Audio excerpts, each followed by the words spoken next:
Hello everyone, আমি Sanchita and welcome back to my channel stylish Sanchita. আমাদের টাউনশিপে আজকে ক্রিসমাস কার্নিভাল আছে আর তার জন্যই আমরা এখন যাচ্ছি। আর দেখো, এখন সন্ধেবেলা 6:30টার সময় আকাশ পুরো কুয়াশায় ঢাকা আর ঠান্ডাও পড়েছে সেরকম। এখন সন্ধে 6:30টাতেই 10 ডিগ্রি সেলসিয়াস। আর এই প্রোগ্রামটা হচ্ছে আমাদের কেভি স্কুলের গ্রাউন্ডে, মানে শপিং কমপ্লেক্সের সামনে যে মাঠটা আছে সেইখানে। আর সেলফি পয়েন্টটাও দারুণ সুন্দর সাজিয়েছে। আর আজকে আমি ক্রিসমাসের জন্য specially red and white outfit পরেছি। সোনাকে নিয়ে কোনো পার্টিতে যাওয়ার আগে রেডি হওয়াটাই একটা দুষ্কর ব্যাপার। এখন মা আছে তাই সুবিধাই হয়, মা সোনাকে একটু ধরে, আমি তখন শান্তিতে একটু রেডি হতে পারি। আর সোনা বাবা আজকে ফটো তুলবে কি, ও চারি জায়গায় বেলুন, হরিণ, গিফট এইসব নিতে ব্যস্ত। আর আমার সোনা আজকে প্রথমবার ড্রোন দেখেছে, ওকে আর পায়কে আকাশের দিকেই তাকিয়ে রয়েছে। এখন প্রোগ্রাম শুরু হওয়ার আগে স্যারেরা আর ম্যামেরা প্রদীপ প্রজ্বলন করছেন। আর আমার এখানে একটা জিনিস খুবই ভালো লাগে, প্রত্যেকটা পার্টি, প্রত্যেকটা প্রোগ্রাম শুরু হওয়ার আগে এরকম প্রদীপ প্রজ্বলন করা হয়। আর আজকের প্রোগ্রামটা যেহেতু স্পেশালি ছোটদের জন্যই আয়োজন করা হয়েছে, তাই সব চারি জায়গায় বাচ্চারা স্টল বসিয়েছে। আর এখানে স্টেজ করা হয়েছে, সেখানে ছোট ছোট বাচ্চারা গিটার আর সিনথেসাইজার বাজিয়ে গান গাইছে। আমরা যেহেতু সন্ধ্যে 6:30টার সময় চলে এসেছি, এখন বেশ ফাঁকা ফাঁকা আছে। আর আমি আর মা প্রত্যেকটা স্টল ঘুরে ঘুরে দেখছি। আর আজকে এই স্টলগুলোতে ছোট ছোট বাচ্চাদের দেখতে, মানে এই ধরো 7-8 বা ক্লাস 9-10 হবে।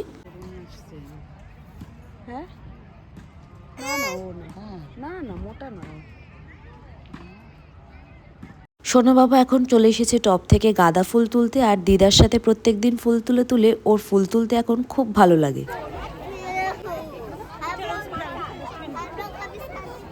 এখন চলে এসেছি আমি মোমো কাউন্টারে। ভেজ মোমো 6 পিস 60 টাকা। এখানে স্টলগুলো আমাদেরই সব বন্ধুরা বসিয়েছে।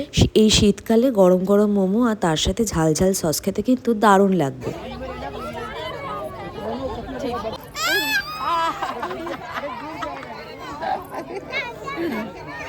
মোমো খাবে? ছোট ছোট ছেলে মেয়েদের দেখে কিন্তু খুব ভালো লাগলো। সবাই যখন খাবারগুলো কিনছে, ওদেরকে খুব সুন্দর করে খাবারগুলো দিচ্ছে। প্লাস যখন আমি দেখলাম পিৎজা কিনতে গেছি, ওইখানে বার্গারও বিক্রি হচ্ছিল। আর ছোট ছোট বাচ্চারা কি সুন্দর বার্গারটাকে র্যাপ করে দিচ্ছে। আর অর্ডার করার পর জিনিসগুলো সুন্দর করে ডায়েরিতে লিখে রাখছে। এই জিনিসগুলো দেখে খুব ভালো লাগলো। এইসবের মধ্যে দিয়ে ছোট ছোট ছেলেমেয়েরাও ইন্ডিপেন্ডেন্ট হতে শেখে। আর মোমো খাওয়া কমপ্লিট করে আমি এখন পিৎজা খেতে বসে গেছি। কালকে প্রচণ্ড মাথা দিয়ে চোখ দিয়ে যন্ত্রণা করছিল। এই যন্ত্রণাটা এমন যন্ত্রণা যে কোনো ট্যাবলেট বা বাম লাগালে কমবে না। তার বদলে আমার মনে হচ্ছিল প্রচণ্ড ঝাল ফুচকা খেতে, মানে চোখ নাক জ্বলিয়ে দেবে এমন ঝাল, তাহলে মাথা যন্ত্রণাটা যদি একটু কমে। কিন্তু কলকাতা স্টাইল ফুচকা এখানে পাবো কোথায়?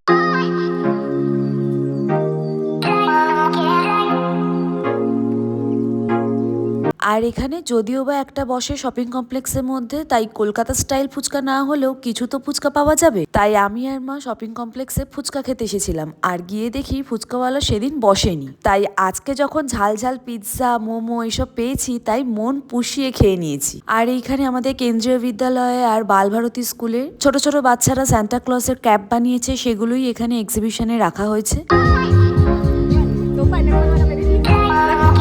তারপর আমি কেক নিয়ে নিলাম, আর কেকটা খেতেও দারুণ ছিল।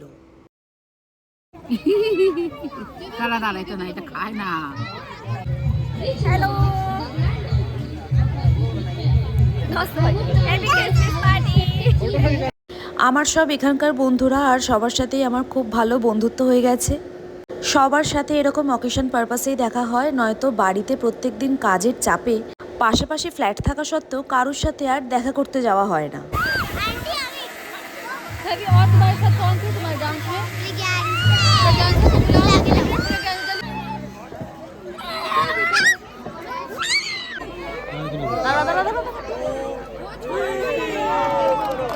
এই বাবা, সোনা বাবাকে না দিয়ে উড়িয়ে দিল।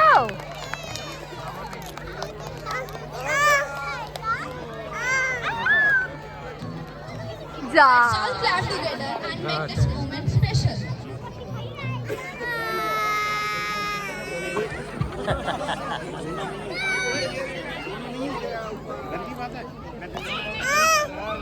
আর বেচারা সোনা বাবা এসে থেকেই এত বেলুন দেখে বেলুন চাইছে, আর এত বেলুন সামনে দেখে ভাবলো এক্ষুনি বুঝি আমরা কিনে দেব। আর ওর চোখের সামনে দিয়েই এত বেলুন আকাশে ছেড়ে দেওয়া হলো। আর সোনার চোখ দেখেই মনে হচ্ছিল যে ও কত দুঃখ পেল যে সোনাকে বেলুন না দিয়ে আকাশে উড়িয়ে দেওয়া হলো। আর শুধু সোনা নয়, প্রত্যেকটা বাচ্চাই বেলুন উড়ানো দেখে পুরো কাঁদতে আরম্ভ করে দিয়েছে। সত্যি ছোটবেলার এই স্মৃতিগুলোই কত সুন্দর। এখানে এখন ছেলেমেয়েরা জিঙ্গেল বেল গান গাইছে। সোনা বাবাকে নিয়ে গেছি সান্টা ক্লজের কাছে গিফট নিতে, আর সান্টা ক্লজকে দেখে প্রত্যেক বাচ্চার মতন সোনা বাবাও প্রচণ্ড ভয় পেয়ে গেছে। সে আমাকে জড়িয়ে ধরছে, কোল থেকে নামবে না। যখন সান্টা ক্লজ সোনাকে লজেন্স দিল তখন একটুখানি ভয় পাওয়াটা হাসিতে পরিণত হলো। এখন ছোট ছোট ছেলেমেয়েরা গিটার, সিনথেসাইজার আর হারমোনিয়াম বাজিয়ে হিন্দি গান গাইছে। আর খুব সুন্দর গানটা নীলে নীলে আম্বার পার চাঁদ যাব আয়ে হে।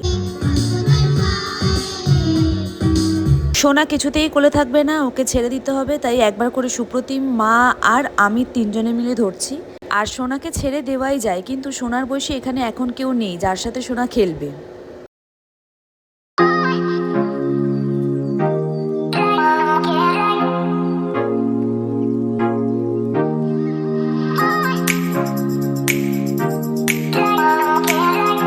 এখানে সব বাচ্চাদের পারফরমেন্স ছিল, আর তারপরে ম্যাজিক শোও আছে। বসে বসে সবার পারফরমেন্স দেখতে খুব ভালো লাগছিল, আর তার সাথে খাওয়া দাওয়া তো আছেই। এখানে যখন বসেছিলাম তখন স্ন্যাক্সের প্লেট দিয়ে গেল আর স্যুপ দিয়ে গেল। স্ন্যাক্সের প্লেটের মধ্যে ছিল 2টো করে চপ, কর্ন ফ্রাই, আর স্যুপটাও দারুণ খেতে ছিল। আর ম্যাজিক শো শুরু হয়ে গেছে, আর ম্যাজিক দেখতে দেখতে আমি যেন নিজেই ছোটবেলায় ফিরে গেছি।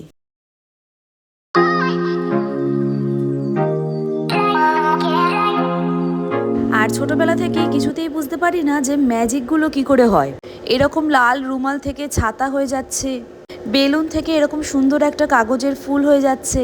আর ইনস্টাগ্রাম আর ফেসবুকে সবসময় ম্যাজিকের পিছনে ট্রিক দেখায়, ওইগুলো দেখে মনে মনে ভাবি যে ম্যাজিক তো খুব ইজি, আমি সব ট্রিক জেনে গেছি। আবার সামনাসামনি যখন ম্যাজিক দেখি তখন দেখি যে না, কি করে হচ্ছে কিছুই বুঝতে পারি না।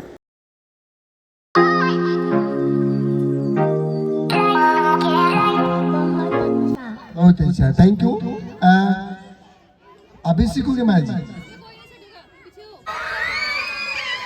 आप कितने हो गए? फिर से करो। সবশেষে ডিনারও করে নিলাম ছোলে ভাটুরে। ম্যাজিক শো, ভালো খাওয়া দাওয়া, বন্ধুদের সাথে কথা বলা, সব মিলিয়ে আজকের দিনটা বেশ ভালো কাটলো। ব্লগটা এখানেই শেষ করলাম। যদি এই ভিডিওটা ভালো লেগে থাকে তাহলে অবশ্যই একটা লাইক করো, আর আমার চ্যানেলকে সাবস্ক্রাইব করতে ভুলো না। টাটা।